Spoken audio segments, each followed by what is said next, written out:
ಕಷ್ಟನೋ ಸುಖನೋ ಒಬ್ಬರನ್ನು ಕೇಳದೆ ನೇಗಿಲನ್ನು ಹೊತ್ತ ದೊರೆಯೇ. ನಮಸ್ಕಾರ ಗೆಳೆಯರೆ, ನಾನು ನಿಮ್ಮ ಕೃಷ್ಣ, ಕೃಷಿ ವಿತ್ ಕೃಷ್ಣ ಚಾನಲ್ಗೆ ತಮ್ಮೆಲ್ಲರಿಗೂ ಎಂದಿನಂತೆ ಆತ್ಮೀಯವಾದ ಸ್ವಾಗತ. ಇವತ್ತು ಸಹ ನಾವು ಅಡಿಕೆ, ಕಾಳುಮೆಣಸು, ಶುಂಠಿಯ ಮುಂದುವರೆದ ಸರಣಿ ವಿಡಿಯೋದಲ್ಲಿ ಇವತ್ತು ನಾವು ಶುಂಠಿ ಬಗ್ಗೆ ವಿಶೇಷವಾಗಿ ಗಮನ ಕೊಡೋಣ. ನಾವು ಈಗ ಆಲ್ರೆಡಿ ಹೆಡ್ಲೈನ್ ಬರ್ಕೊಂಡಿರೋ ಹಾಗೆ ಶುಂಠಿಯ ಬೀಜದ ಆಯ್ಕೆ ಮತ್ತು ಬೀಜೋಪಚಾರದ ಬಗ್ಗೆ, ನಾವು ಬಿತ್ತನೆಯ ಬೀಜೋಪಚಾರದ ಬಗ್ಗೆ, ಆಯ್ಕೆ ಬಗ್ಗೆ ಒಂದು ಸ್ವಲ್ಪ ಸಂಕ್ಷಿಪ್ತವಾಗಿ ತಿಳಿದುಕೊಳ್ಳೋಣ ಗೆಳೆಯರೆ. ನಮ್ಮ ಚಾನಲಲ್ಲಿ ಶುಂಠಿ ಮೇಲೆ ಸಾಕಷ್ಟು ವಿಡಿಯೋಗಳಿದೆ. ಚಾನಲಲ್ಲಿ 101ಕ್ಕಿಂತನೂ ಹೆಚ್ಚಿಗೆ ವಿಡಿಯೋಗಳಿದೆ. ಯಾರೆಲ್ಲ ಇಲ್ಲಿ ತನಕ ಅವುಗಳನ್ನು ನೋಡಿಲ್ಲ ದಯವಿಟ್ಟು ನೋಡಿ. ಯಾರೆಲ್ಲ ಹೊಸ ವ್ಯೂವರ್ಸ್ ಇದ್ದೀರಾ, ವೀಕ್ಷಕರಿದ್ದೀರಾ, ದಯವಿಟ್ಟು ನಮ್ಮ ಚಾನಲನ್ನು ಸಬ್ಸ್ಕ್ರೈಬ್ ಮಾಡಿ. ಸಾಕಷ್ಟು ಉಪಯುಕ್ತ ಮತ್ತು ಅನುಕೂಲಕರವಾದ ಮಾಹಿತಿಗಳು ನಿಮಗೆ ನಮ್ಮ ಚಾನಲ್ ಮೂಲಕ ತಲುಪುವ ಎಲ್ಲ ಪ್ರಯತ್ನನ ನಾವು ಮುಂದುವರಿಸ್ತೇವೆ ಸ್ನೇಹಿತರೆ. ಇವತ್ತಿನ ವಿಷಯಕ್ಕೆ ಬರೋದಾದ್ರೆ ಬೀಜದ ಆಯ್ಕೆ ಮತ್ತು ಬೀಜೋಪಚಾರ ಅಂತ ಇದೆ. ಮೊದಲನೇದಾಗಿ ನಾವು ಶುಂಠಿಯ ಬೀಜ ಆಯ್ಕೆದ ಬಗ್ಗೆ ಒಂದಷ್ಟು ವಿಷಯಗಳನ್ನು ತಿಳಿದುಕೊಳ್ಳೋಣ. ಮೂಲಭೂತವಾಗಿ ಶುಂಠಿಯ ಬೀಜವನ್ನ ಬಿತ್ತನೆಯನ್ನ ಆಯ್ಕೆ ಮಾಡಲಿಕ್ಕೆ ನಾವು ಸಾಕಷ್ಟು ಮೊದಲಿಂದನೇ ಪೂರ್ವ ತಯಾರಿನ ಮಾಡ್ಕೊಂಡಿರ್ಬೇಕು. ಬೆಳೆಯ ವಿವಿಧ ಹಂತಗಳಲ್ಲಿ ನಾವು ಯಾವ ಬಿತ್ತನೆ ಬೇಕು, ಯಾವ ತಾಕಿನ ಬಿತ್ತನೆ ಬೇಕು ಅನ್ನೋದನ್ನ ನಾವು ಸೂಕ್ಷ್ಮವಾಗಿ ಗಮನಿಸಿ ಇಟ್ಕೊಂಡಿರ್ಬೇಕಾಗುತ್ತೆ ಸ್ನೇಹಿತರೆ. ನಮ್ಮ ಸ್ವಂತ ತಾಕಿನಲ್ಲಿ ನಾವು ಶುಂಠಿ ಬೆಳೆದಿದ್ರೆ, ನಮ್ಮ ಹೊಲದಲ್ಲೇ ನಾವು ಶುಂಠಿ ಬೆಳೆದಿದ್ರೆ ಇದು ಸಾಕಷ್ಟು ಸುಲಭದ್ದು ಮತ್ತು ಅನುಕೂಲಕರವಾಗಿ ಆಗಿರುತ್ತೆ. ನಾವು ಬೇರೆಯವರಿಂದ ಬಿತ್ತನೆ ತರ್ತೀವಿ ಅಂದಾಗ ಸಾಕಷ್ಟು ಮೊದಲೇ ನೋಡಿಟ್ಕೊಂಡಿರೋದು ಉತ್ತಮ ಅಂತ ಹೇಳಿದ್ದೇನೆ. ಅಕಸ್ಮಾತ್ ನೋಡೋಕ್ಕಾಗಿಲ್ಲ ಅಥವಾ ನಂದೇ ತಾಕಲ್ಲಿ, ನಂದೇ ಹೊಲದಲ್ಲಿ ಶುಂಠಿ ಬಿತ್ತನೆ ಇತ್ತು, ಅದನ್ನು ಉಪಯೋಗಿಸೋಣ ಅಂತ ನಾವು ಅಂದ್ಕೊಂಡಿದ್ವಿ. ಇವಾಗ ಅದು ಚೆನ್ನಾಗಿ ಬರ್ತಾ ಇಲ್ಲ ಅನ್ನೋ ಪ್ರಮೇಯಕ್ಕೆ ಬೇರೆಯವರಿಂದ ತರಬೇಕು ಅಂದಾಗ ವಿಶ್ವಾಸಾರ್ಹ ಮೂಲಗಳಿಂದ, ನಂಬಿಕೆಸ್ಥ ಜನರಿಂದ ಮತ್ತು ಅಕ್ಕಪಕ್ಕದಲ್ಲಿ ನೋಡಿ ತಿಳ್ಕೊಂಡಿರ್ತಕ್ಕಂಥ ಜನರಿಂದ ಒಳ್ಳೆಯ ಉತ್ತಮವಾದ ಬಿತ್ತನೆನ, ಉತ್ತಮವಾದ ಶುಂಠಿಯ ಬೀಜನ ಅನ್ನೋದನ್ನು ನೀವು ಅದನ್ನು ಗಮನ ಹರಿಸಿ ಅದನ್ನು ನಿಶ್ಚಿತಪಡಿಸ್ಕೊಂಡು ತಾವು ತರಬೇಕಾಗಿ ವಿನಂತಿ ಸ್ನೇಹಿತರೆ. ವಿಶೇಷವಾಗಿ ಒಂದಷ್ಟು ಅಂಶಗಳನ್ನು ಗಮನಿಸೋಣ. ಏನು ಅಂತ ಹೇಳಿದ್ರೆ ಕೊಡೋಣ, ಎಲ್ಲದನ್ನು ಸಂಕ್ಷಿಪ್ತವಾಗಿ ತಿಳಿಸ್ಕೊಳ್ಳೋ ಪ್ರಯತ್ನ ಮಾಡ್ತೇನೆ. ಒಂದಷ್ಟು ಸಮಯ ಆಗ್ಬೋದು, ದಯವಿಟ್ಟು ನನ್ನ ವಿಡಿಯೋಗೆ ಲೈಕ್ ಮಾಡಿ. ಮೊದಲನೇದಾಗಿ ನಮಗೆ ಶುಂಠಿ ಏನಿದೆ ಇದು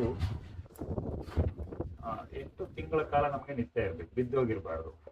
ಕಾರಣ ಇಷ್ಟೇ, ಈ ವರ್ಷ ಕಳೆದ ವರ್ಷದಲ್ಲಿ ನಮಗೆ ಪೆರಿಕ್ಯುಲೇರಿಯಾ ಏನಿದೆ ಇದು ಸಾಕಷ್ಟು ಬಾಧಿಸಿದೆ. ಏನಿದೆ ಎಲೆ ಚುಕ್ಕಿ ವಿಪರೀತ ಬಾಧಿಸಿದೆ. ಈ ಥರದ ಪ್ರಮೇಯದಲ್ಲಿ ನಾವು ತುಂಬ ಗಮನ ವಹಿಸಿ ಶುಂಠಿಯ ಬಿತ್ತನೆ ಆಯ್ಕೆ ಮಾಡಬೇಕಾಗುತ್ತೆ. ನಾವು ಬಿತ್ತನೆಗೆ ಅಂತ ಬಳಸ್ಕೊಳ್ತಾಗಿರ್ತಕ್ಕಂಥ ಶುಂಠಿಯ ಹೊಲದಲ್ಲಿ 8 ತಿಂಗಳ ತನಕ ನಮಗೆ ಶುಂಠಿ ಬಿದ್ದಿರಬಾರ್ದು. ಅದನ್ನು ನಾವು ಸಾಧ್ಯವಾದಷ್ಟು ಗಮನ ಕೊಟ್ಟು ನೋಡಿ ತಗೋಬೇಕಾಗುತ್ತೆ. ಮತ್ತೆ ಸಾಕಷ್ಟು ಈ ಪೆರಿಕ್ಯುಲೇರಿಯಾ ಅನ್ನೋ ವಿಷಯ ಅಥವಾ ಎಲೆಚುಕ್ಕಿ ವಿಷಯ ತುಂಬ ಕಾಟ ಕೊಟ್ಟಿದೆ ಈ ವರ್ಷ ನಮ್ಮ ಶುಂಠಿ ಬೆಳೆಗೆ. ಮುಂದಿನ ವರ್ಷನೂ ಇದ್ರ ಕಾಟ ಇರಬಹುದು ಅನ್ನೋದು ನಮ್ಮ ನಿರೀಕ್ಷೆ ಇದೆ. ಅದಕ್ಕೋಸ್ಕರನೇ ಸಾಕಷ್ಟು ಮುಂಜಾಗ್ರತಾ ಕ್ರಮಗಳನ್ನು ನಾವು ತೆಗೆದುಕೊಳ್ಬೇಕಾಗುತ್ತೆ. ಬಿತ್ತನೆ ಆಯ್ಕೆ ಮಾಡುವಾಗ ಏನು ಮುಂಜಾಗ್ರತಾ ಕ್ರಮ ತೆಗೆದುಕೊಳ್ಬೇಕು ಅಂತ ಹೇಳಿದ್ರೆ, ಸಾಧ್ಯವಾದಷ್ಟು ಕಡಿಮೆ ರೋಗ ಬಂದಿರೋ ತಾಕಿನ ತಗೋಬೇಕು. ಕಡಿಮೆ ಇದೇನಪ್ಪ ರೋಗದ ತಾಕಿನ ತಗೋಬೇಕು, ಹೌದು ಈ ವರ್ಷ ಶುಂಠಿಗೆ ಪೆರಿಕ್ಯುಲೇರಿಯಾ ರೋಗ ಬಂದೇ ಇಲ್ಲ ಅಂತ ಯಾರಾದರೂ ಹೇಳಿದ್ರೆ ಹಾಗಿಲ್ಲ. 100ಕ್ಕೆ 100 ಪೆರಿಕ್ಯುಲೇರಿಯಾ ಎಲ್ಲ ಫ್ಲಾಟ್ಗಳಿಗೂ ಬಂದಿದೆ. ಅಲ್ಪ ಪ್ರಮಾಣ 1%, 2% ಡ್ಯಾಮೇಜ್ ಮಾಡಿದ ತಾಕುಗಳು ಇರ್ಬೋದು, 10% ಮಾಡಿದಿರ್ಬೋದು, 20-50% ಸಂಪೂರ್ಣ ಬೆಳೆ ನಾಶ ಮಾಡಿದ್ದೀವಿ. ಸೊ ಈ ಪ್ರಮೇಯದಲ್ಲಿ ನಾವು ಅತ್ಯಂತ ಕನಿಷ್ಠ ಮಟ್ಟದಲ್ಲಿ ಪೆರಿಕ್ಯುಲೇರಿಯಾದಿಂದ ಎಫೆಕ್ಟ್ ಆಗಿರ್ತಕ್ಕಂಥ ತಾಕಿಂದ ನಾವು ಶುಂಠಿಯ ಬಿತ್ತನೆ ಅಥವಾ ಬೀಜನ ಆಯ್ಕೆ ಮಾಡ್ಕೋಬೇಕು. ಮತ್ತೆ ಸಿಂಪಲ್ ಆಗಿ ಅತಿ ಕಮ್ಮಿಯಿಂದ ತಗೋಬೇಕು ಅಂದ್ರೆ ಅತಿ ಹೆಚ್ಚಿರೋದ್ರಲ್ಲಿ ಬೇಡ. ಬಹಳ ಸಾಕಷ್ಟು ಬಂದಿತ್ತು ಪೆರಿಕ್ಯುಲೇರಿಯಾ, ಆದ್ರೂ ಅವರು ಔಷಧೋಪಚಾರ ಮಾಡಿ ಅದನ್ನು ಕಂಟ್ರೋಲ್ ಇಟ್ಕೊಂಡಿದ್ದಾರೆ, ಬೆಳೆ ಒಳ್ಳೇದು ಬಂದಿದೆ, ಎಲ್ಲ ಸರಿ ಇದೆ. ಆದರೆ ಅತಿ ಹೆಚ್ಚು ರೋಗ ಬಂದಿರೋ ಜಾಗದಿಂದ ನಾವು ಶುಂಠಿ ಬಿತ್ತನೆಯನ್ನು ಬೀಜವನ್ನು ಆಯ್ಕೆ ಮಾಡ್ಕೊಳ್ಳೋದು ಬೇಡ. ಮೊದಲು ಹೇಳಿದಾಗೆ ನಮ್ಮ ಸ್ವಂತ ತಾಕಿನಲ್ಲಾದರೆ ನಮಗೆ ಇವೆಲ್ಲ ವಿಷಯಗಳ ಮೇಲೆ ಸಂಪೂರ್ಣ ಗಮನ ಮತ್ತು ನಮಗೆ ಅದರ ಮೇಲೆ ಸಂಪೂರ್ಣ ಹತೋಟಿ ಇರುತ್ತೆ. ಅದು ಒಂದು ಉತ್ತಮವಾದ ಆಯ್ಕೆ. ಶುಂಠಿ ಬಿತ್ತನೆ ಬೀಜವನ್ನು ರೈತರಲ್ಲಿ ಸಾಕಷ್ಟು ಜನ ರೈತರಲ್ಲಿ ನಾವು ಹೇಳೋದೇನೆಂದರೆ, ಶುಂಠಿ ಬಿತ್ತನೆ ಬೀಜವನ್ನು ನಾವು ಅಟ್ಲೀಸ್ಟ್ ನಮ್ಮ ಸ್ವಂತ ಬೀಜವನ್ನು ನಾವು ಕಾಪಾಡಿಕೊಂಡ್ರೆ ಅದರಲ್ಲಿ ನಾವು ಸೆಲ್ಫ್ ಸಸ್ಟೈನ್ ಆಗ್ತದೆ. ಅದನ್ನು ಖರೀದಿ ಮಾಡೋದು ತಪ್ತದೆ, ಅದರಲ್ಲಿ ಗುಣಮಟ್ಟ ಹುಡ್ಕೋ ತಪ್ತದೆ, ಅದರಲ್ಲಿ ಅತಿ ಹೆಚ್ಚು ದರ ಕೊಡೋದು ತಪ್ತದೆ, ಅದರಲ್ಲಿ ರೋಗ ಇತ್ತ ಇಲ್ಲ ಅನ್ನೋದನ್ನು ಗಮನ ಕೊಡೋದು ಸಹಿತ ನಮಗೆ ಅಂತ ದೊಡ್ಡ ಕಷ್ಟದ ವಿಷಯ ಆಗೋದಿಲ್ಲ. ಮತ್ತು ಇನ್ನೂ ಒಂದು ವಿಶೇಷವಾಗಿ ಗಮನ ಇರಬೇಕು, ನಾವು ಅತಿ ಹೆಚ್ಚು ಉಪಚಾರ ಏನಾಗಿರುತ್ತೆ, ಇಳುವರಿಯನ್ನು ಸಹಿತ ನಾವು ಗಮನ ಕೊಡಬೇಕು. ಇಳುವರಿ ಹೇಗಿದೆ ಅಂದರೆ, ಅತಿ ಕಡಿಮೆ ಇಳುವರಿ ಇದ್ದಲ್ಲಿ ನಮಗೆ ಬೇಡ. ಅತಿ ಕಡಿಮೆ ಇಳುವರಿ ಇದ್ದ ಜಾಗದಿಂದ ನಾವು ಶುಂಠಿಗೆ ಮಾಡೋದು ಬೇಡ. ಅತಿ ಹೆಚ್ಚು ಇಳುವರಿ ಇದ್ದಲ್ಲಿಂದ ಸಹಿತ ನಾವು ಶುಂಠಿಗೆ ಆಯ್ಕೆ ಮಾಡೋದು ಬೇಡ. ಅತಿ ಕಡಿಮೆ ಅಂದರೆ ಎಷ್ಟು, ಒಂದು 200-220 ಚೀಲ ಅಷ್ಟೇ ಬಂದಿದೆ ಎಕರೆಗೆ ಅಂದರೆ ಅದು ಸಹಿತ ನಮಗೆ ಬೇಡ. ಅತಿ ಹೆಚ್ಚು ಅಂದರೆ 550-600 ಮೇಲ್ಪಟ್ಟು, ವಿಶೇಷವಾಗಿ 600 ಮೇಲ್ಪಟ್ಟಿರೋ ಜಾಗದಿಂದ ನಾವು ಶುಂಠಿಯನ್ನು ಬಿತ್ತನೆಗೆ ಆಯ್ಕೆ ಮಾಡೋದು ಬೇಡ ಸ್ನೇಹಿತರೆ. ಇವೆಲ್ಲ ವಿಶೇಷ ವಿಷಯಗಳು. ಇದ್ರ ಬಗ್ಗೆ ಗಮನ ಕೊಟ್ಟಾಗ ನಮಗೆ ನಮ್ಮ ಶುಂಠಿಯಲ್ಲಿ ಮುಂದಿನ ಬೆಳೆಯಲ್ಲಿ ರೋಗ ಬಾಧೆ ಕಡಿಮೆ ಆಗ್ತದೆ, ಆರೋಗ್ಯಕರವಾದ ಬೆಳವಣಿಗೆಗೆ ಅನುಕೂಲ ಆಗುತ್ತೆ, ಉತ್ತಮ ಇಳುವರಿ ಪಡೆಯಲಿಕ್ಕೆ ಸಹಿತ ಅನುಕೂಲ ಆಗುತ್ತೆ. ಮತ್ತು ಇನ್ನೊಂದು ವಿಷಯವಾಗಿ ಗಮನಿಸಬೇಕು, ನಾವು ಅತಿ ಹೆಚ್ಚು ಉಪಚಾರ ಅತಿ ಹೆಚ್ಚು ಉಪಚಾರ ಅಂದ್ರೇನು? ವಿಪರೀತವಾಗಿ ನಮಗೆ ಬೆಳೆಯ ಪ್ರಚೋದಕಗಳು, ಹಾರ್ಮೋನ್ಗಳು, ಇತರೆ ಈ ವಿಷಯಗಳನ್ನು ಉಪಯೋಗಿಸಿ ಸಾಕಷ್ಟು ಪ್ರಮಾಣದಲ್ಲಿ ಶುಂಠಿ ಬೆಳೆದಿರೋ ಜಾಗದಲ್ಲೂ ನಮಗೆ ಇದು ಬೇಡ. ಅತಿ ಹೆಚ್ಚು ಉಪಚಾರ ಆದಾಗ ಏನಾಗುತ್ತೆ, ನಮಗೆ ಇಲ್ಲಿ ಅತಿ ಹೆಚ್ಚು ಬೆಳೆ ತಂತಾನೆ ಬಂದಿರುತ್ತೆ. ಸೊ ಇದೆರಡು ಒಂದಕ್ಕೊಂದು ಇಂಟರ್ ರಿಲೇಟೆಡ್ ಇದೆ. ಈ ಎರಡು ಜಾಗದಲ್ಲಿ ನಾವು ಬಿತ್ತನೆಗೋಸ್ಕರ ತಗೊಳ್ಳೋದು ಬೇಡ. ಅದರಿಂದ ನಮಗೆ ಒಳ್ಳೆ ರೀತಿಯ ಬೆಳೆ ಅಥವಾ ರೋಗ ನಿರೋಧಕ ಶಕ್ತಿ ಇರತಕ್ಕಂಥ ಬೆಳೆಯನ್ನು ಅಥವಾ ಹೆಚ್ಚಿಗೆ ಇಳುವರಿ ಬರ್ತಕ್ಕಂಥ ಬೆಳೆಯನ್ನು ನಾವು ನಿರ್ವಹಿಸೋದು ಕಷ್ಟ ಆಗುತ್ತೆ. ಹಾಗಾಗಿ ಇದಿಷ್ಟು ಅಂಶಗಳನ್ನು ನಾವು ಗಮನಿಸಬೇಕು. ಇನ್ನೂ ಏನಿದೆ, ಪೆರಿಕಿಲೇರಿಯಾ ಅಂತೂ ಇದ್ದೇ ಇದೆ. ಪೆರಿಕಿಲೇರಿಯಾ ಇಲ್ಲದೆ ಇರತಕ್ಕಂಥ ತಾಟಗಳಿಂದ ಶುಂಠಿಯ ಬಿತ್ತನೆಯನ್ನು ತಗೋಬೇಕು ಅಂದರೆ ಅದು ಕಷ್ಟ ಇದೆ. ಆದರೆ ರೋಗದ ವಿಷಯದಲ್ಲಿ ಒಂದಷ್ಟು ಗಮನ ವಹಿಸಬೇಕು. ಕೊಳೆ ಇದ್ದಲ್ಲಿ ನಾವು ಕೊಳೆ ಇದ್ದ ಜಾಗದ್ದು ಶುಂಠಿ ನಮಗೆ ಬೇಡ. ಮತ್ತು ಬ್ಯಾಕ್ಟೀರಿಯಲ್ ವಿಲ್ಟ್ ಏನಿದೆ, ಮಕಾಳಿ, ಹಸಿರು ಕೊಳೆ, ಬೇರೆ ಬೇರೆ ಹೆಸರಿಂದ ಏನು ಕರಿತೇವೆ, ಇಲ್ಲಿಂದ ಅಂತೂ ತಗೊಳ್ಳೋದೇ ಬೇಡ. ಮತ್ತು ನಾವು ತಗೊಳ್ಳುವಾಗ ಈ ಬ್ಯಾಕ್ಟೀರಿಯಲ್ ವಿಲ್ಟ್ ಬಂದ ಅಕ್ಕಪಕ್ಕದ ಜಮೀನಿನ ಶುಂಠಿಗಳನ್ನು ಸಹಿತ ನಾವು ತಗೊಳ್ಳೋದು ಬೇಡ. ಅಕ್ಕಪಕ್ಕದ ಜಮೀನಿನ ಶುಂಠಿಗಳು ಸಹಿತ ಇದರಿಂದ ಇನ್ಫೆಕ್ಟ್ ಆಗಿರೋ ಚಾನ್ಸಸ್ ಇದೆ. ಅದನ್ನು ಸಹಿತ ತಾವು ವಿಶೇಷ ಗಮನ ವಹಿಸಿ ಶುಂಠಿಯ ಬಿತ್ತನೆ ಆಯ್ಕೆಯನ್ನು ನಾವು ಸರಿಯಾದ ಕ್ರಮದಲ್ಲಿ ಮಾಡಿಕೊಂಡಾಗ ನಮಗೆ ಶುಂಠಿಯ ಬಿತ್ತನೆ ಆಯ್ಕೆನೇ ನಮಗೆ ಬಿತ್ತನೆ ಆಯ್ಕೆ ಮತ್ತು ಬಿತ್ತನೆಯ ಬೀಜೋಪಚಾರ ಏನಿದೆ, ಅದು ಬೀಜೋಪಚಾರದ ಮೂಲಕನೇ ನಾವು ಶುಂಠಿಯ ಈ ವರ್ಷದ ಶುಂಠಿಯ ಬೆಳೆಯಲ್ಲಿ ಉತ್ತಮ ಗುಣಮಟ್ಟದ ಶುಂಠಿ ಬೆಳೀಲಿಕ್ಕೆ, ರೋಗರಹಿತವಾಗಿ ಬೆಳೀಲಿಕ್ಕೆ ಅಥವಾ ಕಡಿಮೆ ರೋಗದಲ್ಲಿ ಬೆಳೀಲಿಕ್ಕೆ ಮತ್ತು ಅತಿ ಹೆಚ್ಚಿನ ಇಳುವರಿಯನ್ನು ಪಡೀಲಿಕ್ಕೆ ಮಾಡುವಂಥ ಪ್ರಯತ್ನದಲ್ಲಿ ಇದು ಮೊದಲನೇ ಹೆಜ್ಜೆ. ಇದನ್ನು ತಾವೆಲ್ಲ ಗಮನಿಸಬೇಕಾಗಿ ವಿನಂತಿ ಸ್ನೇಹಿತರೆ. ಎಲ್ಲ ವಿಷಯಗಳು ತಮ್ಗೆ ಇಷ್ಟ ಆಗಿದರೆ ದಯವಿಟ್ಟು ಲೈಕ್ ಮಾಡಿ. ಈ ವಿಷಯಗಳು ತಮ್ಗೆ ಇಷ್ಟ ಆಗ್ತಾ ಇದೆ, ತಮ್ಮ ಸ್ನೇಹಿತರಿಗೆ ಉಪಯೋಗಕ್ಕೆ ಬರ್ಬೋದು ಅನ್ನೋ ಹಾಗಿದ್ರೆ ಖಂಡಿತ ಇದನ್ನು ಅತಿ ಹೆಚ್ಚು ಜನರಲ್ಲಿ ಶೇರ್ ಮಾಡಿ ಸ್ನೇಹಿತರೆ. ಇನ್ನು ಸ್ನೇಹಿತರೆ, ನಾವು ಶುಂಠಿಯ ಬೀಜೋಪಚಾರದಲ್ಲಿ ವಿಶೇಷವಾಗಿ ಒಂದಷ್ಟು ಅಂಶಗಳನ್ನು ಗಮನ ಕೊಟ್ಟು ನೋಡಬೇಕಾಗ್ತದೆ. ಶುಂಠಿನ ನಾವು ಈ ತಾಕಿನಿಂದ ಬೀಜೋಪಚಾರಕ್ಕೋಸ್ಕರ ಕಿತ್ತು ತಂದ ನಂತರ ಅದನ್ನು ರಾಶಿ ಮಾಡಿ ದೊಡ್ಡ ಪ್ರಮಾಣದಲ್ಲಿ ನೀರಿನಲ್ಲಿ ಅದನ್ನು ತೊಳೆಯೋದು ಉತ್ತಮ. ನೀರಿನಲ್ಲಿ ತೊಳೆದ್ರೆ ಅದರಲ್ಲಿರ್ತಕ್ಕಂಥ ಮಣ್ಣು ಮತ್ತು ಸಾಕಷ್ಟು ಘನರೂಪದ ಅಂಶಗಳು ನಮಗೆ ಅದರಿಂದ ಹೊರಟು ಹೋಗ್ತದೆ. ಆ ಥರ ಮಾಡ್ಕೊಳ್ಳೋದು ಉತ್ತಮ. ಆಮೇಲೆ ಈ ವರ್ಷ ವಿಶೇಷವಾಗಿ ನಾವು ನಮ್ಮ ಸ್ವಂತ ಅನುಭವದಲ್ಲಿ ನಾವು ಪ್ರತಿ ವರ್ಷ ಈ ಪ್ರಾಕ್ಟೀಸನ್ನು ಮಾಡ್ತೇವೆ. ಈ ವರ್ಷ ವಿಶೇಷವಾಗಿ ಎಲ್ಲ ಒಂದಷ್ಟು ಸಾಕಷ್ಟು ಜನ ರೈತರ ಹತ್ರ ಕಳೆದ ವರ್ಷ ಮತ್ತು ಈ ವರ್ಷ ನಾವು ಶುಂಠಿಯನ್ನು ಮುರಿಯೋ ಬದಲಿಗೆ ಶುಂಠಿಯನ್ನು ಕಟ್ ಮಾಡೋ ಪ್ರಾಕ್ಟೀಸನ್ನು ಮಾಡಿಸಿದ್ದೀವಿ. ಕಟ್ ಮಾಡಿ ಶುಂಠಿ ಬಿತ್ತನೆಯನ್ನು ನಾವು ತಯಾರಿಸ್ಕೊಳ್ತೇವೆ. ಇದಕ್ಕೆ ಅನೇಕ ಕಾರಣಗಳಿದೆ. ಶುಂಠಿ ಮುರಿದಾಗ ನಮಗೆ ಒಂದಷ್ಟು ಸ್ಟ್ರೈನ್ಸ್ ಬರುತ್ತೆ. ಶುಂಠಿ ಕಟ್ ಮಾಡಿದಾಗ ಕ್ಲೀನಾಗಿ ಕಟ್ಟಾಗಿರುತ್ತೆ. ಔಷಧೋಪಚಾರ ಮಾಡಿದಾಗಲೂ ಸಹಿತ ನಮಗೆ ಅದರಿಂದ ಸಾಕಷ್ಟು ಅನುಕೂಲ ಆಗುತ್ತೆ. ರೋಗದು ಮತ್ತು ಸೆಕೆಂಡ್ರಿ ಇನ್ಫೆಕ್ಷನ್ಸ್ ಅಂತ ಏನು ಮಾತಾಡ್ತಾ ಇರ್ತೀವಿ, ಫಿಸಿಕಲ್ ಇಂಜುರಿ ಅಂತ ಏನು ಮಾತಾಡ್ತಾ ಇರ್ತೀವಿ, ಆ ಥರ ಪ್ರಮಾಣ ಸಾಕಷ್ಟು ಗಣನೀಯ ಪ್ರಮಾಣದಲ್ಲಿ ತಗ್ಗಿ ನಮಗೆ ಬೀಜೋಪಚಾರಕ್ಕೆ ಮತ್ತು ಉತ್ತಮ ದರ್ಜೆಯ ಬಿತ್ತನೆಯಾಗಿ ನಮಗೆ ರೂಪುಗೊಳ್ಳುತ್ತೆ. ಹಾಗಾಗಿ ಶುಂಠಿನ ನಾವು ಮುರಿಯೋ ಬದಲು ಶುಂಠಿನ ಚಾಕು ಅಥವಾ ಕುಡುಗೋಲು ಅಥವಾ ಕತ್ತಿ ಅಂತ ಏನು ಹೇಳ್ತೀವಿ ಅದರಿಂದ ಹದವಾಗಿ ನಾವು ಕೊಯ್ಕೊಳ್ಳೋದು ಭಾಳ ಒಂದು ಒಳ್ಳೆಯ ಕ್ರಮ ಸ್ನೇಹಿತರೆ. ಮತ್ತು ಇನ್ನೊಂದು ವಿಶೇಷ ಗಮನ ಏನು ಕೊಡಬೇಕಾಗತ್ತೆ ಅಂದರೆ, ನಾವು ಬಿತ್ತನೆಯ ತೂಕ ಏನಿದೆ ಅದು 80ರಿಂದ ಸರಿಸುಮಾರು 90 ಗ್ರಾಮ್ನಷ್ಟು ಗಾತ್ರದ ಬಿತ್ತನೆಯನ್ನು ನಾವು ಮಾಡ್ಕೋಬೇಕು. ತೀರಾ ಚಿಕ್ಕದು ಮಾಡಿಕೊಂಡ್ರೆ ನಮಗೆ ನಾವು ತಾಯಿ ಶುಂಠಿ ಅಂತ ಏನು ಹೇಳ್ತೇವೆ ಅದರಲ್ಲಿ ನಮಗೆ ವಿಶೇಷವಾಗಿ ಸಾಕಷ್ಟು 80ರಿಂದ 90 ಗ್ರಾಮಷ್ಟು ಮಾಡಿಕೊಂಡಾಗ ಸಾಕಷ್ಟು ರೋಗ ನಿರೋಧಕ ಶಕ್ತಿ, ಸಾಕಷ್ಟು ತಾಳಿಕೆಯ ಶಕ್ತಿ, ಸ್ಟ್ರೆಸ್ ಅಂತ ಏನು ಹೇಳ್ತೇವೆ ನಮಗೆ ಬೆಳೆ ಮೇಲೆ ಆಗ್ತಕ್ಕಂಥ ಒಂದು ಒತ್ತಡ ಏನಿದೆ ಅದನ್ನು ತಡ್ಕೊಳ್ತಕ್ಕಂಥ ಶಕ್ತಿ ಇರುತ್ತೆ. ಮತ್ತು ತುಂಬ ಆರೋಗ್ಯಕರವಾಗಿ ನಮಗೆ ಶುಂಠಿನ ಹುಟ್ಟು ಬರೋದ್ರಿಂದ ಅದು ನಮಗೆ ಒಂದು ಬುನಾದಿಯಾಗಿ ಕೆಲಸ ಮಾಡುತ್ತೆ. ಹಾಗಾಗಿ ನಾವು 80ರಿಂದ 90 ಗ್ರಾಮ್ನಷ್ಟು ಬಿತ್ತನೆ ಇರೋ ಹಾಗೆ ಒಂದು ಬಿತ್ತನೆ ಇರೋ ಹಾಗೆ ನೋಡ್ಕೊಳ್ಳುವಂಥದ್ದನ್ನು ಸಹಿತ ನಾವು ಗಮನ ವಹಿಸಬೇಕಾಗುತ್ತೆ ಸ್ನೇಹಿತರೆ. ಮತ್ತು ಸಣ್ಣ ಗಾತ್ರದ್ದು ಯಾವ್ದು ಬೇಡ ಅಂದರೆ, ತೀರಾ ಸಣ್ಣ ಗಾತ್ರದ ಬಿತ್ತನೆ ಬೇಡ.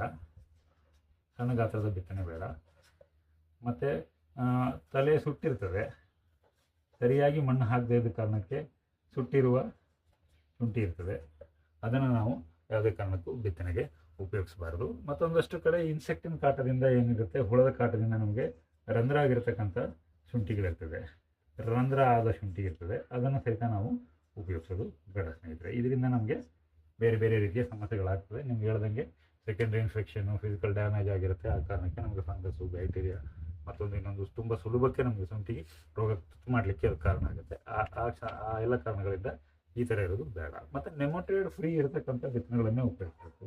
ನೆಮಟೋಡ್ ಫ್ರೀ ಇರ್ತಕ್ಕಂಥ ಬಿತ್ತನೆಗಳು ಅಂತ ಗೊತ್ತಾಗೋದು ಹೇಗೆ ನಿಮಗೆ ಸೂಕ್ಷ್ಮವಾಗಿ ಗಮನಿಸಿದಾಗ ನಮಗೆ ಶುಂಠಿಯ ಮೇಲ್ಮೈನಲ್ಲಿ ಶುಂಠಿಯಲ್ಲಿ ಕಜ್ಜಿಯ ಥರ ಫಾರ್ಮೇಷನ್ ಆಗಿರ್ತದೆ ಮೇಲ್ಮೈನಲ್ಲಿ. ಈ ಥರದ್ದನ್ನು ನಾವು ಯಾವುದೇ ಕಾರಣಕ್ಕೂ ಉಪಯೋಗಿಸಬಾರ್ದು. ಅದು ಶುಂಠಿಯಲ್ಲಿ ನೆಮಟೋಡ್ ಇರತಕ್ಕಂತಹ ಒಂದು ಲಕ್ಷಣ ಆಗಿರ್ತದೆ. ಹಾಗಾಗಿ ಅದನ್ನು ನಾವು ಯಾವುದೇ ಕಾರಣಕ್ಕೂ ಉಪಯೋಗಿಸೋದಿಲ್ಲ. ಮತ್ತು ನಾವು ಬಿತ್ತನೆಗೆ ಅಂತ ಶುಂಠಿ ತರೋಕ್ಕೆ ಹೋದಾಗ ಅಥವಾ ನಮ್ಮ ತಾಕ ಮೇಲೆ ನಾವು ತೆಗೆದಾಗ ಅದರಲ್ಲಿ ತಾಯಿ ಶುಂಠಿ ಯಥಾಸ್ಥಿತಿಯಲ್ಲಿ ಇರಬೇಕು. ಅಂದರೆ ನಾವು ಹೋದ ವರ್ಷ ಬಿತ್ತನೆ ಮಾಡಿದ ಶುಂಠಿ ಏನಿದೆ ಅದು ನಮಗೆ ಯಥಾಸ್ಥಿತಿಯಲ್ಲಿ ದೊರಕಬೇಕು. ಆ ಥರದನ್ನು ನಾವು ಪ್ರಶಸ್ತಿ ಕೊಟ್ಟು ಅತಿ ಹೆಚ್ಚಿನ ಗಮನ ಕೊಟ್ಟು ನಾವು ಶುಂಠಿ ಬಿತ್ತನೆಯನ್ನು ಆಯ್ಕೆ ಮಾಡಿಕೊಂಡ್ರೆ ಉತ್ತಮ ಗುಣಮಟ್ಟದ ಶುಂಠಿ ಬಿತ್ತನೆ ದೊರಕುತ್ತೆ. ನಮಗೆ ಉತ್ತಮ ಗುಣಮಟ್ಟದ ಶುಂಠಿ ಬಿತ್ತನೆ ದೊರಕಿದಾಗ ನಮಗೆ ರೋಗ ನಿರೋಧಕ ಶಕ್ತಿ ಹೆಚ್ಚಿರ್ತದೆ, ಒಳ್ಳೆ ರೀತಿಯ ಬೆಳೆ ಬರುತ್ತೆ. ಒಳ್ಳೆ ರೀತಿಯ ಬೆಳೆಯಿಂದ ನಮಗೆ ಉತ್ತಮ ಇಳುವರಿ ಪಡೆಯಲಿಕ್ಕೆ ಅನುಕೂಲ ಆಗುತ್ತೆ. ರೋಗ ನಿರೋಧಕ ಶಕ್ತಿ ಹೆಚ್ಚಿದ್ದು ರೋಗ ಬಾಧೆ ಅಲ್ಪ ಪ್ರಮಾಣದಲ್ಲಿದ್ದಾಗ ನಮಗೆ ಖರ್ಚಿನ ಮೇಲೆ ಸಹಿತ ನಾವು ಗಮನ ಕೊಡಲಿಕ್ಕೆ ಅನುಕೂಲ ಆಗುತ್ತೆ ಸ್ನೇಹಿತರೆ. ಮತ್ತು ಈ ಬಾರಿ ಪೆರಿಕೆಲ್ಯೂರಿಯಾ ಮತ್ತು ಬೇರೆ ಬೇರೆ ಕಾರಣಗಳಿಗಾಗಿ ನಾವು 2 ಬಾರಿ ಮಾಡೋದು ಉತ್ತಮ. 2 ಬಾರಿ ಬೀಜೋಪಚಾರ ಮಾಡುವುದು ಉತ್ತಮ. 2 ಬಾರಿ ಬೀಜೋಪಚಾರ ಅಂದರೆ ಶುಂಠಿ ಕಿತ್ತ ತಕ್ಷಣ ನಾವು ಅದನ್ನು ಬೀಜೋಪಚಾರಕ್ಕೆ ಒಳಪಡಿಸೋಣ. ಆನಂತರ ಶುಂಠಿಯ ನಾಟಿಗೆ 2 ರಿಂದ 4 ದಿವಸ ಮುಂಚೆ ಇರುವಾಗ ಬೀಜೋಪಚಾರಕ್ಕೆ ಒಳಪಡಿಸ್ಕೊಂಡ್ರೆ ಉತ್ತಮ. 2 ಬಾರಿ ಬೀಜೋಪಚಾರ ಮಾಡಬೇಕು ಅಂದಾಗ ನಾವು ಏನೇನು ಮಾಡ್ಬೋದು ಅನ್ನೋ ಪ್ರಮೇಯ ಬಂದರೆ, ಮೊದಲನೇ ಬಾರಿಯಲ್ಲಿ ನಾವು ಒಂದು ಫಂಗಿಸೈಡು, ಮತ್ತೊಂದು ಬ್ಯಾಕ್ಟೀರಿಯಾ ಸೈಡು ಮತ್ತು ಒಂದು ಇನ್ಸೆಕ್ಟಿಸೈಡನ್ನು ಉಪಯೋಗಿಸಿ ಮೊದಲನೇ ಬೀಜೋಪಚಾರವನ್ನು ನಾವು ಮಾಡಬೇಕಾಗುತ್ತೆ ಸ್ನೇಹಿತರೆ. 2ನೇ ಬೀಜೋಪಚಾರ ಏನಿದೆ ಶುಂಠಿ ನಾಟಿ ಮಾಡೋದಕ್ಕೆ 2 ಅಥವಾ 3 ದಿವಸಗಳ ಮುಂಚೆ ನಾವೇನು ಮಾಡಬೇಕಾಗತ್ತೆ, ಪೆರಿಕೆಲ್ಯೂರಿಯಾ ಇರೋ ಕಾರಣಕ್ಕೋಸ್ಕರ ನಾವು ಝೋಲ್ ಅಥವಾ ರೋಬಿನ್ ಫ್ಯಾಮಿಲಿಗೆ ಸೇರಿದ ಯಾವುದಾದ್ರೂ ಮಾಲಿಕ್ಯೂಲ್ನಿಂದ ನಾವು ಬೀಜೋಪಚಾರವನ್ನು ಮಾಡಬೇಕಾಗುತ್ತೆ. ಮತ್ತು ವಿಶೇಷವಾಗಿ ನಾವು ಗಮನ ಕೊಡಬೇಕಾಗಿದ್ದೇನು ಅಂತ ಹೇಳಿದ್ರೆ, ನಾವು 2ನೇ ಬಾರಿ ಮಾಡುವಾಗ ಒಂದು ಟ್ರೈಕೋಡರ್ಮಾ ಸೂಡೋಮೋನಾಸ್ನಿಂದ ಮಾಡ್ಬೋದು, ಅಥವಾ ಸ್ಟ್ರೋಬಿನ್ ಅಥವಾ ಝೋಲಿನ ಗುಂಪಿಗೆ ಸಂಬಂಧಪಟ್ಟಿದ್ದರಿಂದ ಮಾಡೋದ್ರ ಮೂಲಕ ನಾವು ಉತ್ತಮವಾದ ಬಿತ್ತನೆಯ ಉತ್ಪಾದನೆಯನ್ನು ನಾವು ಉತ್ಪಾದನೆ ಆಗಿರ್ತದೆ. ಉತ್ತಮ ಬಿತ್ತನೆಯ ಕ್ರಮವನ್ನು ನಾವು ಅನುಸರಿಸಿದ ಹಾಗಾಗುತ್ತೆ. ಹಾಗೆ ಮಾಡೋದ್ರಿಂದ ನಾನು ಮೊದಲೇ ತಿಳಿಸಿದ ಹಾಗೆ ಅತಿ ಅಲ್ಪ ಪ್ರಮಾಣದಲ್ಲಿ ರೋಗ ಬರೋ ಸಾಧ್ಯತೆ ಇರ್ತದೆ, ಉತ್ತಮ ಬೆಳೆ ಬರೋ ಸಾಧ್ಯತೆ ಇದ್ದರಿಂದ ಉತ್ತಮ ಇಳುವರಿ ಪಡೆಯೋ ಎಲ್ಲ ಅವಕಾಶಗಳು ಇರುತ್ತೆ ಸ್ನೇಹಿತರೆ. ಈ ಎಲ್ಲ ವಿಷಯಗಳು ತಮಗೆ ಇಷ್ಟ ಆಗಿದೆ ಅಂತ ನಾನು ಬಯಸಿದ್ದೇನೆ. ದಯವಿಟ್ಟು ಲೈಕ್ ಮಾಡಿ, ಕಾಮೆಂಟ್ ಮಾಡಿ ಯಾವುದೇ ಅನುಮಾನಗಳಿದ್ದರೆ, ಮತ್ತು ನಿಮ್ಮ ಸ್ನೇಹಿತರಲ್ಲಿ ಇದನ್ನು ಶೇರ್ ಮಾಡಿಕೊಡಿ. ಸೊ ಪ್ರತಿ ವಿಡಿಯೋದಲ್ಲಿರೋ ಹಾಗೆ ಇವತ್ತು ಸೂಪರ್ ಮಿನಿಟ್ ಇದೆ. ಈಗ ಸೂಪರ್ ಮಿನಿಟ್ನ ಸಮಯ ಇದೆ. ಸೂಪರ್ ಮಿನಿಟಲ್ಲಿ ಇವತ್ತು ನಾವು ಬೀಜೋಪಚಾರ ಮತ್ತು ಬಿತ್ತನೆ ಆಯ್ಕೆ ಈ ವಿಷಯಕ್ಕೆ ಸಂಬಂಧಪಟ್ಟ ಹಾಗೆ ವಿಶೇಷ ಗಮನವನ್ನು ಕೊಟ್ಟಿದ್ದೀವಿ. ಇದು ಸ್ವಲ್ಪ ಲೇಬರ್ ಸ್ವಲ್ಪ ಜಾಸ್ತಿ ತೊಗೊಳ್ತದೆ ಅನ್ನಿಸ್ಬೋದು, ಅಥವಾ ನಾವೀಗ ಮಾಡ್ತಾ ಇರ್ತಕ್ಕಂಥ ಕನ್ವೆನ್ಷನಲ್ ಮೆಥಡ್, ನಾವು ಸಾಂಪ್ರದಾಯಿಕವಾಗಿ ಇಷ್ಟು ದಿವಸ ಏನು ಮಾಡ್ಕೊಂಡ್ಬಂದ್ವಿ ಅದಕ್ಕಿಂತ ಸ್ವಲ್ಪ ಭಿನ್ನವಾಗಿದೆ ಅಂತ ಅನಿಸ್ಬೋದು. ಆದರೆ ಮಾಡೋದು ತುಂಬ ಉತ್ತಮ ಆಗಿದೆ, ತುಂಬ ಒಳ್ಳೆಯ ಪರಿಣಾಮಗಳು ಸಿಕ್ಕಿದೆ. ಸಾಕಷ್ಟು ಪ್ರಮಾಣದಲ್ಲಿ ಕಳೆದ ವರ್ಷ ರೈತರು ಯಾರ್ಯಾರು ಇದನ್ನು ಗಮನಿಸಿದ್ದಾರೆ, ಯಾರ್ಯಾರು ಈ ರೀತಿಯಾಗಿ ಮಾಡಿದ್ದಾರೆ, ಅವರಿಗೆ ಸಾಕಷ್ಟು ಅನುಕೂಲ ಆಗಿದೆ ಸ್ನೇಹಿತರೆ. ಏನು ಮಾಡಬೇಕಾಗತ್ತೆ ಅಂತ ಪ್ರಮೇಯ ಅಂತ ಹೇಳಿದ್ರೆ, ಬೀಜೋಪಚಾರ ಮಾಡುವಾಗ ನಾವು ಇದನ್ನು ಶುಂಠಿಯನ್ನು ಕಟ್ ಮಾಡಿರ್ತೀವಿ ಅಥವಾ ತುಂಡು ಮಾಡಿರ್ತೀವಿ. ಅದರ ತುಂಡುಗಳನ್ನು ಸ್ವಚ್ಛವಾದ ನೀರಿನಲ್ಲಿ ಮುಳುಗಿಸ್ಬೇಕು. ಸೊ ಏನಾಗುತ್ತೆ, ನಾವು ಈಗ ಬೀಜೋಪಚಾರ ಹೇಗೆ ಮಾಡ್ತಾ ಇದ್ದೀವಿ ಅಂತ ಹೇಳಿದ್ರೆ, 30 kg 25 kg ಒಂದು ಚೀಲ ಮಾಡ್ಕೋತೀವಿ ಶುಂಠಿ ಕಟ್ ಮಾಡಿದ್ಮೇಲೆ ಅಥವಾ ಶುಂಠಿ ಮುರಿದ್ಮೇಲೆ. ಆ ಚೀಲನ ನೇರ ಹೋಗಿ ಬೀಜೋಪಚಾರಕ್ಕೆ ಅಂತ ಏನು ದ್ರಾವಣ ತಯಾರಿಸ್ಕೊಂಡಿರ್ತೀವಿ ನಾವು, ಅದರಲ್ಲಿ ಡ್ರಮ್ಮಲ್ಲೋ ತೊಟ್ಟಿನಲ್ಲೋ ನಮ್ಮ ಟ್ರ್ಯಾಕ್ಟರ್ ಟ್ರಿಲ್ಲರು ಟಾರ್ಪಲ್ ಹಾಕಿ ಏನೋ ಒಂದು ವ್ಯವಸ್ಥೆ ಮಾಡಿರ್ತೀವಿ, ಅದರಲ್ಲಿ ಆ ಚೀಲನ ಹಾಕಿಬಿಡ್ತೀವಿ. ನಿಗದಿತ ಅವಧಿ ತನಕ ಅದನ್ನಲ್ಲಿ ಬಿಟ್ಟು ಮತ್ತೆ ಎತ್ಬಿಟ್ಟು ನಾವು ಅದನ್ನು ಒಂದು ಕೂಲ್ ಮತ್ತು ಡಾರ್ಕ್ ಡ್ರೈ ಏರಿಯಾ ಏನಿದೆ ಅಲ್ಲಿ ನಾವು ಅದನ್ನು ಸ್ಟೋರ್ ಮಾಡ್ತೀವಿ. ನಾವು ನೆರಳಲ್ಲಿ ಅದನ್ನು ನೀಟಾಗಿ ಇಟ್ಕೊಂಡಿರ್ತೇವೆ, ಬಿತ್ತನೆಗೆ ಅದನ್ನು ಉಪಯೋಗಿಸ್ತೇವೆ. ಹಾಗೆ ಮಾಡಿದಾಗ ನಮ್ಗೆ ಏನಾಗ್ತಾ ಇದೆ ಅಂತ ಹೇಳಿದ್ರೆ, ಬೀಜೋಪಚಾರ ಮುಗೀತು ಅಂತಾಗಿದೆ. ಆದರೆ ಈ ಪ್ರಮೇಯನ ನಾವು ಅನುಸರಿಸಿದಾಗ, ಶುಂಠಿನ ಮುರಿದಾಗ ಅದನ್ನು ಚೀಲಕ್ಕೆ ತುಂಬದೇನೆ ಬುಟ್ಟಿಲಿ ತುಂಬಿಕೊಂಡು ನೇರ ಒಂದಷ್ಟು ನೀರಿಗೆ ಹಾಕಿ, ಅಥವಾ ಬೀಜೋಪಚಾರ ಮಾಡ್ತಕ್ಕಂಥ ದ್ರಾವಣಕ್ಕೇನೆ ನೇರ ಅದಕ್ಕೆ ನಾವು ಹಾಕಿದಾಗ ಒಂದಷ್ಟು ಪ್ರಮಾಣದಲ್ಲಿ 1%, 2% ಅಷ್ಟು ಒಂದು ಚೀಲಕ್ಕೆ 4, 6, 8, 10, 15, 20 ತನಕ ಕೆಲವು ಕಡೆ ತೇಲಿದ ಉದಾಹರಣೆಗಳಿದೆ. ಯಾವ್ಯಾವ ಶುಂಠಿಯ ತುಂಡುಗಳು ನಮಗೆ ತೇಲ್ತದೆ ಅದೆಲ್ಲ ನಮಗೆ ರೋಗಗ್ರಸ್ತ. ತೇಲುವ ಶುಂಠಿ ಏನಿದೆ ಅದು ರೋಗಗ್ರಸ್ತ, ಅದು ಬಿತ್ತನೆಗೆ ಯಾವುದೇ ಕಾರಣಕ್ಕೂ ಯೋಗ್ಯ ಅಲ್ಲ. ಮತ್ತು ಇದರಿಂದ ನಮಗೆ ಸಮಸ್ಯೆ ಏನಾಗ್ತದೆ ಅಂತ ಹೇಳಿದ್ರೆ, ಈಗ ನಮಗೆ ಕಣ್ಣಿಗೆ ಕಾಣ್ತಾ ಇರುತ್ತೆ, ಈಗ ನಾವು ಇದನ್ನು ಫಿಲ್ಟರ್ ಮಾಡಿ ಹೊರಗೆ ತೆಗೆದು ಬಿಡ್ಬೋದು. ನಾಳೆ ನಾವು ಇದನ್ನು ಚೀಲದ ಸಮೇತ ಮಾಡಿದ್ವಿ, ಒಟ್ಟು ರಾಶಿಯಲ್ಲಿ ನಾವು ಅದನ್ನು ಬೀಜೋಪಚಾರ ಮಾಡಿದ್ದೀವಿ, ಒಂದು ರಾಶಿಯಲ್ಲೇ ಮಾಡಿದ್ದೀವಿ, ಅದನ್ನ ನಂತರ ನಾವು ಬಿತ್ತನೆಗೂ ಹೋಗುತ್ತೆ. ಈ ಥರದ್ದು ತೇಲುವ ಶುಂಠಿಗಳು ಸಹಿತ ಅದರಲ್ಲಿ ಹೋಗಿರುತ್ತೆ. ಆ ಥರ ಹೋಗಿದ್ದು ನಮ್ಮ ಪೂರ್ತಿ ಹೊಲದಲ್ಲಿ ಅಲ್ಲಲ್ಲೇ ವಿಂಗಡಣೆಯಾಗಿ ನಾಟಿ ಪ್ರಕ್ರಿಯೆಗೆ ಒಳಪಡ್ತದೆ. ಆ ಪ್ರಮೇಯದಲ್ಲಿ ನಿಮಗೆ ಕೆಂಪು ಕೊಳೆ, ನಿಮಗೆ ವಿಶೇಷವಾಗಿ ಕೆಂಪು ಕೊಳೆಯ ಕಾಟ ಅತಿ ಹೆಚ್ಚು ಕಾಡಕ್ಕೆ ಶುರು ಆಗುತ್ತೆ. ಮತ್ತು ನಮ್ಮ ಹೊಲದಲ್ಲಿ ಅಲ್ಲಲ್ಲೇ ಹೋಗಿದ್ರಿಂದ ಅದು ಸ್ಪ್ರೆಡ್ ಆಗಲಿಕ್ಕೆ ಅಥವಾ ನಮ್ಮ ಇಡೀ ತಾಕಿಗೆ ತಾಗಲಿಕ್ಕೆ ಅಥವಾ ನಮಗೆ ಸಾಕಷ್ಟು ಸಮಸ್ಯೆ ಕೊಡಲಿಕ್ಕೆ ಅದು ಮುಖ್ಯವಾದ ಕಾರಣ ಆಗಿರುತ್ತೆ. ಹಾಗಾಗಿ ನಾವು ಬೀಜೋಪಚಾರದ ಮೂಲದಲ್ಲೇನೆ ರೋಗದಿಂದ ಪೀಡಿತವಾಗಿರುತ್ತೆ. ನಾವು ಉತ್ತಮ ಶುಂಠಿ ಅಂತ ತಂದ್ರೂ ಅದರಲ್ಲಿ ನಾವು ನಮ್ಮ ಹತ್ರ ಒಂದು 1000 ಕೊಂಬೆಗಳಿದೆ ಅಂದರೆ ಅದರಲ್ಲಿ 1, 2, 10, 8, 10 ಈ ಥರ ರೋಗಗ್ರಸ್ತ ಇದ್ದೇ ಇರುತ್ತೆ. ಕಣ್ತಪ್ಪಿನಿಂದ ಆಗುತ್ತೆ, ಅಥವಾ ಕಣ್ಣಿಗೆ ಚಂದ ಕಾಣ್ತಾ ಇರೋದು ಸಹಿತನೂ ಯಾವಾಗಲೂ ಮುರಿದು ನೋಡಿದ್ರೆ ಅದರಲ್ಲಿ ಒಂದು ರಂಧ್ರ ಇರುತ್ತೆ, ಅಥವಾ ಯಾವಾಗಲೂ ಮುರಿದು ನೋಡಿದ್ರೆ ಕೆಲವೊಂದರಲ್ಲಿ ಅದರಲ್ಲಿ ನಮಗೆ ಬೆಲ್ಲದ ರೋಗದ ಲಕ್ಷಣಗಳು ಕಂಡು ಬರ್ತದೆ. ಹಾಗೆ ಈ ಕ್ರಮ ಪಾಲಿಸೋದ್ರಿಂದ ನಾವು ಸಂಭಾವ್ಯ ರೋಗವನ್ನು ಅತ್ಯಲ್ಪ ಪ್ರಮಾಣಕ್ಕೆ ಇಳಿಸುವಂಥ ನಾವು ಎಲ್ಲ ಪ್ರಯತ್ನಗಳನ್ನು ಮಾಡಬಹುದು.